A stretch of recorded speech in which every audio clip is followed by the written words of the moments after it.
Hello everyone, welcome back in another video. तो आज की वीडियो बहुत ज्यादा सिंपल शॉर्ट होने वाली है। बेसिकली इस वीडियो में होगा ये कि आप लोगों की जो इतने सारे कमेंट्स आ रहे हैं, इतने सारे क्वेश्चंस आ रहे हैं, तो उसको बेसिकली इस वीडियो में मैं सॉल्व करने वाला हूं, उनका सबका आंसर देने वाला हूं। वीडियो बहुत ज्यादा छोटी रहेगी और जो लोग यहाँ पीएसआईटी में एडमिशन लेने की सोच रहे हैं उनके लिए सबसे ज्यादा बेनिफिट रहेगी, क्योंकि जो कमेंट्स आ रहे हैं वो आप ही की तरफ से आ रहे हैं जो फ्रेशर्स पूछ रहे हैं।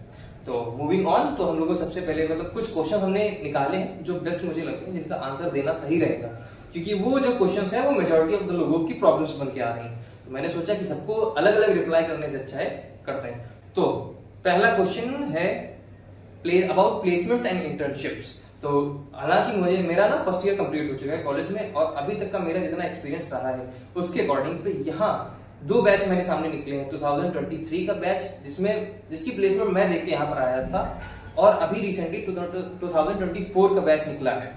उसकी हाईएस्ट पैकेज गई है 39.57, और 2023 बैच का जो हाईएस्ट प्लेसमेंट गया था वो 50 लाख का था।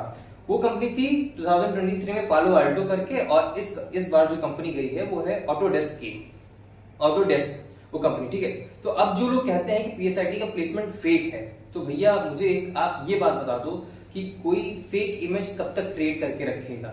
सबसे इजी बात, ठीक है, कभी ना कभी सच्चाई सबके सामने आ ही जाएगी। तो जो प्लेसमेंट्स पीएसआईटी में लग रहे हैं वो 100% रियल है, और उसके बाद इनका जो प्लेसमेंट परसेंटेज है वो भी अच्छा है। अब करते हैं ऑन एन एवरेज प्लेसमेंट की बात। तो ऑन एन एवरेज यहाँ पर 6 से 7 लाख बहुत आराम से लग जाती है।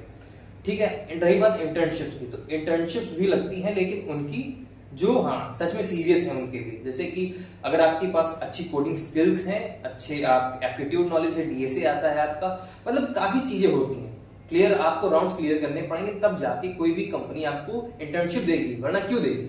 अब लोग कहते हैं कॉलेज की बुराई करते हैं, प्लेसमेंट नहीं होता है, इंटर्नशिप नहीं लगती है। तो भाई तुम मेहनत तो करो, क्यों नहीं लगेगी। सबसे सीधी बात, coding is equal to placement. जितनी ज्यादा आपको कोडिंग आएगी, जितनी ज्यादा आपकी डीएसए स्ट्रांग होगी, उतनी ज्यादा आपकी हाई प्लेसमेंट लगने की चांसेस होते हैं। ठीक है, अगले क्वेश्चन पढ़ते हैं। अगला क्वेश्चन ये है कि कॉलेज कैसा है, फैकल्टी कैसी है, और कॉलेज एनवायरनमेंट कैसा है। तो देखो भाई, कॉलेज जो है बहुत बढ़िया है, नो डाउट, इसमें कोई डाउट है ही नहीं।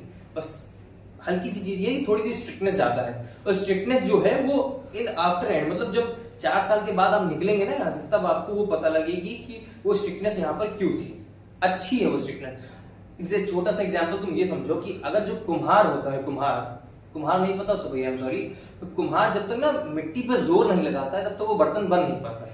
तो सेम कॉलेज का भी यही सीन है, जब तक वो आप हल्का सा जोर नहीं बनाएंगे तो आपको वो शेप ही नहीं मिल पाएगा। जब तक आपको शेप नहीं मिलेगा तब तक आपकी मार्केट में वैल्यू ही नहीं होगी। तो वो जो स्ट्रिक्टनेस है, तो वो मेरे अकॉर्डिंग तो एकदम सही है। मेरे अकॉर्डिंग क्या, बहुत सारे बच्चे यहाँ पर खुश हैं, इतना कोई खास है। ठीक है, दूसरा फैकल्टी कैसी है। फैकल्टी भाई बहुत अच्छी है, मैं बताऊं तो जितना मुझे एक्सपीरियंस है। बाकी लोग क्या कहते हैं मुझे उससे कोई फर्क नहीं पड़ता, क्योंकि मैं अपने एक्सपीरियंस से आपको ये वीडियो बना के शेयर कर रहा हूँ। ठीक है, फैकल्टी अच्छी है। बस कभी कभी क्या होता है कि हर आदमी का अपना अपना मूड होते हैं, कभी दिन अच्छा होता है, कभी दिन खराब हो जाता है। तो कभी कभी फैकल्टी गुस्सा भी हो जाती है, और जेन्युइन सी उसका रीजन क्या होते हैं, बच्चे जैसा आप रिस्पॉन्स फैकल्टी को देंगे, फैकल्टी भी आपको उसी तरीके से रिस्पॉन्स देगी। The way you treat faculty, the faculty will treat you the same way you are treating them. ठीक है, अब कॉलेज एनवायरनमेंट भाई बहुत ज्यादा सही है। सीनियर्स, जितना ज्यादा यहाँ पर कनेक्शंस तुम सीनियर से बनाओगे उतना ज्यादा आपके लिए बेनिफिट रहेगा। क्यों? क्योंकि यहाँ पर कुछ सीनियर्स ऐसे हैं जो आपको बहुत ज्यादा डेडिकेटेड मिलेंगे प्लेसमेंट्स की तरफ, कुछ सीनियर ऐसे हैं जो आपको बहुत ज्यादा डेडिकेटेड मिलेंगे कंटेंट क्रिएटिंग की तरफ, कुछ ऐसे सीनियर्स हैं जो आपको गाइडेंस प्रोवाइड करेंगे कि हाँ ये कर लो कॉलेज में, ये कर लो कॉलेज लाइफ में, ये कर लो। तो मेरे ना काफी ऐसे सीनियर्स हैं सेकेंड ईयर के, स्पेशली एमबीए बैच के हैं। उनका अगर मैं सोचूंगा तो मतलब वो देखूंगा, तो वो ना वो क्या नाम था, इंस्टाग्राम आईडी, वो लोग सच में भाई बहुत ज्यादा मदद करते हैं। ठीक है, उसके बाद कॉलेज एनवायरनमेंट एंटी रैगिंग है, मतलब यहाँ पर रैगिंग होती ही नहीं है, बिल्कुल नहीं होती, 0% रैगिंग होती है। और अगर रैगिंग करते हुए कोई पकड़ा भी गया तो बहुत ज्यादा उस पर फाइन लगता है। ठीक है, अगला है अटेंडेंस। अब सबसे इंपॉर्टेंट चीज होती है अटेंडेंस। यहाँ कॉलेज की 90% अटेंडेंस कंपलसरी है। अगर 90% अटेंडेंस कम हुई तो आप पे फाइन लगने के चांसेस बन सकते हैं। अगर फाइन नहीं भी लगा तो आपको सीटी या मतलब क्लास टेस्ट या प्री यूनिवर्सिटी एग्जाम देने से डिटेन कर दिया जाएगा।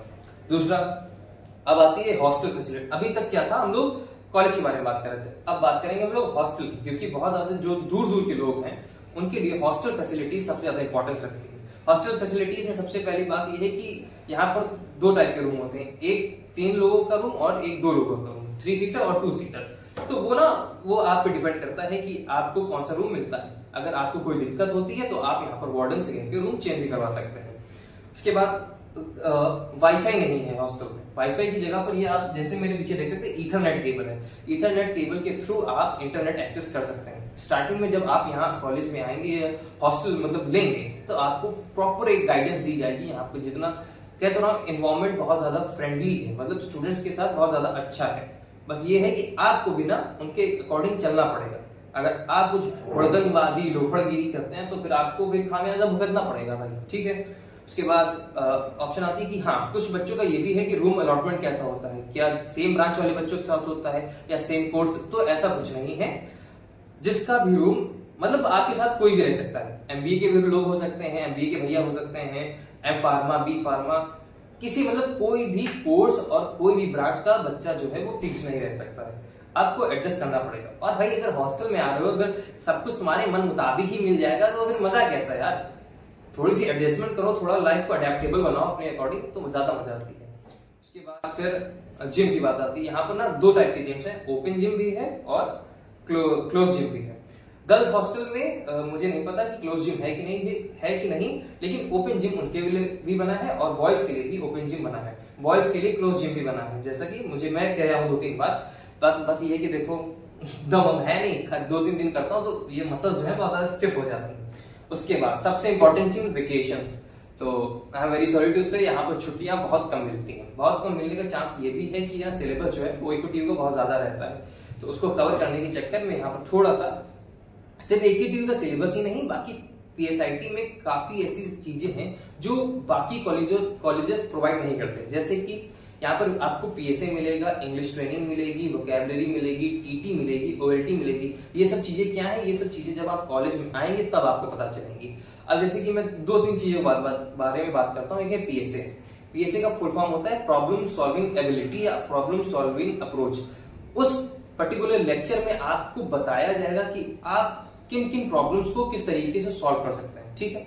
वो बाकी ना जब आप कॉलेज ज्वाइन कर लोगे तब आपको पता चलेगा। उसके बाद आता है इंग्लिश ट्रेनिंग। इंग्लिश ट्रेनिंग में आपकी vocabulary, communication skills, soft skills को इंक्रीज किया जाएगा, इनहेंस किया जाएगा, जो आपको एट द एंड प्लेसमेंट लेने में इंप्रूव हेल्प करेंगे बहुत ज्यादा, ठीक है।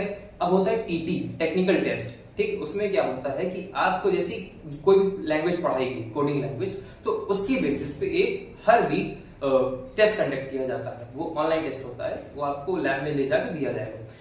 इतना ही रखते हैं, अभी बाकी और क्वेश्चंस हैं। अब दूसरा है बेसिक्स। एक ने मुझसे क्वेश्चन पूछा कि भैया क्या 11th-12th की जैसे वीक है मेरा, तो क्या बेसिक्स से पढ़ाया जाएगा। स्टार्टिंग में कुछ दिन कुछ हफ्ते बेसिक्स से पढ़ाया जाएगा, लेकिन ये जो है आपको ना अपनी बेसिक्स स्टार्टिंग से ही थोड़े से मजबूत करके रखने पड़ेंगे, या बेसिक्स आपके क्लियर होने चाहिए। क्योंकि एट द एंड अगर आपको इंजीनियरिंग में सर्वाइव करना है तो आपके बेसिक्स जो है वो सच में क्लियर होने चाहिए, नहीं तो फिर क्या फायदा भाई इंजीनियरिंग करने का। क्योंकि engineering is all about mathematics, physics and chemistry. तो आपके ना बेसिक्स काफी ज्यादा इंप्रूव होने चाहिए, इंप्रूव नहीं मतलब ठीक होने चाहिए। ये पता लगा सर कुछ लिखवा दें कि 1 - cos square theta is equal to sin theta, आप समझ नहीं पा रहे हो क्या है, तो थोड़ा सा एग्जाम्पल दिया, ठीक है। उसके बाद first year tips. First year tips देखो भाई यार, सबसे सिंपल ये है कि पहले आओ 3-4 महीने ना कुछ भी मत एक्स्ट्रा करो, कॉलेज को समझो, लोगों से इंटरेक्ट करो, आसपास अपना फ्रेंड सर्कल क्रिएट करो। फ्रेंड सर्कल सबसे ज्यादा इंपॉर्टेंट है कॉलेज में, क्योंकि एक फ्रेंड सर्कल ही है जो आपको या तो इनहेंस कर देगा या आपको डिग्रेड कर देगा। तो आपको अपने अकॉर्डिंग चूज करना है कि फ्रेंड सर्कल आपका कैसा होना चाहिए, ठीक है। Friend circle. और उसके फर्स्ट ईयर में टिप्स ये है कि जितना ज्यादा कॉलेज में मतलब इवेंट्स हो उनको एंजॉय करो, ठीक है। एंजॉय करने के साथ साथ जितना पढ़ाया जा रहा है उसको धीरे धीरे daily on an basis 15 minute 10 minute रोज आके कर लो उसको, ठीक है। वो एट द एंड जब आपके सेमेस्टर एग्जाम्स होंगे, जब आपके क्लास टेस्ट होंगे, जब आपकी प्री यूनिवर्सिटी एग्जाम्स होंगे, वो आपको बहुत ज्यादा बेनिफिट करेगा। मेरा हाल क्या था कि मैंने ना स्टार्टिंग में कुछ ज्यादा ही इन्वॉल्वमेंट इन सब चीजों में कर लिया था, तो मेरा सिलेबस इतनी जल्दी कवर नहीं हो पा रहा था। लेकिन फिर भी यही बात है कि मेरी ना अच्छी खासी SGPA बन गई थी फर्स्ट सेमेस्टर में। अभी सेकंड सेमेस्टर का एग्जाम दूंगा, फिर उसमें देखते हैं, फिर टोटल CGPA आपको बताऊंगा मेरी कितनी बनी है, ठीक है।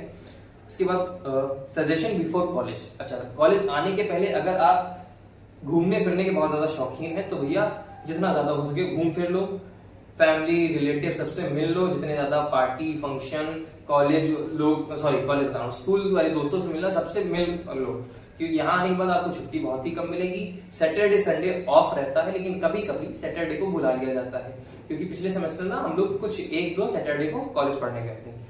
फिर उसके बाद अगर आप ज्यादा घुमक्कड़ नहीं है, आपको थोड़ा सा हल्का सा सीरियस होना है, तो मैं सजेस्ट करूंगा कि आप लोग ना सी लैंग्वेज पर फोकस ज्यादा करो। सी लैंग्वेज को अभी से प्रैक्टिस करना चालू करो, क्योंकि वो ना आपको आगे बहुत ज्यादा हेल्प करेगी। अब कहते लोग ये हैं कि सी जो है एक ऐसी लैंग्वेज है जिसको अगर सी लैंग्वेज आ गई वो बाकी और लैंग्वेजेस को बहुत अच्छे से पढ़ सकता है। तो मेरे अकॉर्डिंग सी लैंग्वेज पर आप ज्यादा ध्यान दीजिए, जितना ज्यादा प्रैक्टिस हो सके उसको प्रैक्टिस कीजिए। और बहुत सारे चैनल्स हैं, मतलब मैं नाम नहीं बताना चाहूंगा, नाम बता भी दूंगा, तो आपको जिससे कंफर्टेबल हो आप उससे पढ़िए। कोड विद हैरी है एक है, और वो वाली मैम क्या है जेनीज लेक्चर, मैं इन्हीं दो से पढ़ा हूँ और नहीं, और हाँ बस यही 2-3 लोग हैं। इजी स्निपेट है, उनसे मैंने थोड़ा बहुत पढ़ा है, तो आप लोग ना सर्च कीजिए, बाकी आपको वो सब कुछ पता है। उसके बाद क्या लैप, 1 मिनट को पसीना पूछ लूँ। अब आखिरी क्वेश्चन बचा ये है लैपटॉप रिकमेंडेशंस। तो देखो यार, लैपटॉप मैं बेसिकली किसी को रिकमेंड नहीं करना चाहता। लैपटॉप आप अपने बजट के अकॉर्डिंग लीजिए, बस ये ध्यान में रखिएगा कि जो आप लैपटॉप ले रहे हैं वो 4 साल या 3 साल आपको उसमें कोई प्रॉब्लम ना फेस करनी पड़े। क्योंकि ना देखो, लैपटॉप में अच्छा खासा पैसा इन्वेस्ट करना इज नॉट अ जोक, ठीक है भाई। आप एक जगह पर अगर कहीं पर आप पैसा इन्वेस्ट कर रहे हैं तो आप यही चाहेंगे कि वो ज्यादा से ज्यादा रिटर्न कर सके आपको, या ज्यादा से ज्यादा उन चीज का आप यूज कर सके। फॉर एग्जाम्पल, आप कॉलेज में ही एडमिशन अगर ले रहे हैं तो आप सोचेंगे ना कि भाई मैं कितना ज्यादा अपने आप को इनहेंस कर सकूं, स्किल अप कर सकूं, ताकि ना आगे चल के मुझे इसका बेनिफिट मिले। आखिरी क्वेश्चन है कि क्या सीजीपीए मैटर करती है? तो देखो यार, इसके ना डिबेटेबल आंसर है। कभी कभी सीजीपीए मैटर करती भी है और कभी नहीं करती। मतलब कुछ ऐसी कंपनीज होती हैं जिनके लिए सीजीपीए ही एक ऐसा क्राइटेरिया है जिससे वो बाकी लोगों को बाहर निकाल देते हैं, ठीक है। और कुछ कंपनी ऐसी हैं जिनके लिए सीजीपीए बिल्कुल नहीं मैटर करती। तो वो सब कहने की बात है। अगर आपको अपने आप को सेफ जोन में रखना है तो आप ना स्टार्टिंग से ही एक अच्छी सीजीपीए मेंटेन करके रखो। ऑन एन एवरेज आपकी सीजीपीए अगर 7.5 से 8 के बीच में है तो आप बहुत ज्यादा अच्छे सेफ जोन में हैं, ठीक है। अब ना ज्यादा पढ़ना है और ना ही ज्यादा एकदम केयरलेसनेस लानी है शरीर में। एकदम पढ़ते चलो, नॉर्मल करते रहो, बाकी सब कुछ हो जाएगा। और अगर कोई प्रॉब्लम्स होती हैं तो मैं यहाँ पर सपोर्ट करने के लिए आपके हमेशा बैठा हूँ। अब धीरे धीरे मैं भी क्या है अपने आप को, अब जैसे मेरा सेमेस्टर 2 एग्जाम खत्म होने वाला है, उसके बाद थोड़ा घूम कर आऊंगा। घूम के आने के बाद सेकेंड ईयर से I have to be on track, because second year से ही इंटर्नशिप्स लगती हैं, सेकेंड ईयर से ही जो रूट होता है इंजीनियरिंग का वो स्टार्ट हो जाता है। और अगर आपको फर्स्ट ईयर से रिलेटेड और कोई डाउट्स पूछने हैं तो कमेंट्स में मेंशन कर दीजिएगा। और सबसे रही बात इंपॉर्टेंट ये कि अगर आपको फर्स्ट ईयर का रोड मैप जानना है कि रोड मैप में क्या क्या करूं, तो जरूर से जरूर कमेंट्स कीजिएगा। जितने ज्यादा कमेंट्स आएंगे उतना ज्यादा मुझे मोटिवेशन मिलेगा कि मैं एक फर्स्ट ईयर की रोड मैप की वीडियो बना सकूं। आई होप कि वीडियो पसंद आई हो। अगर पसंद आई हो तो उन लोगों के साथ शेयर करो जो कॉलेज आना चाह रहे हैं, स्पेशली पीएसआईटी वाले लोगों को। और भी बाकी ये जो कॉलेजेस होते हैं ना, तो सारी कॉलेजेस में अपनी अपनी फैसिलिटीज होती हैं, अपने अपने रूल्स एंड रेगुलेशंस होते हैं, तो वो आप अपने अकॉर्डिंग देख लीजिएगा, ठीक है। और कोई डाउट, अगर और कोई डाउट हो तो आप लोग कमेंट्स में जरूर बताइएगा। Till then be motivated and be happy.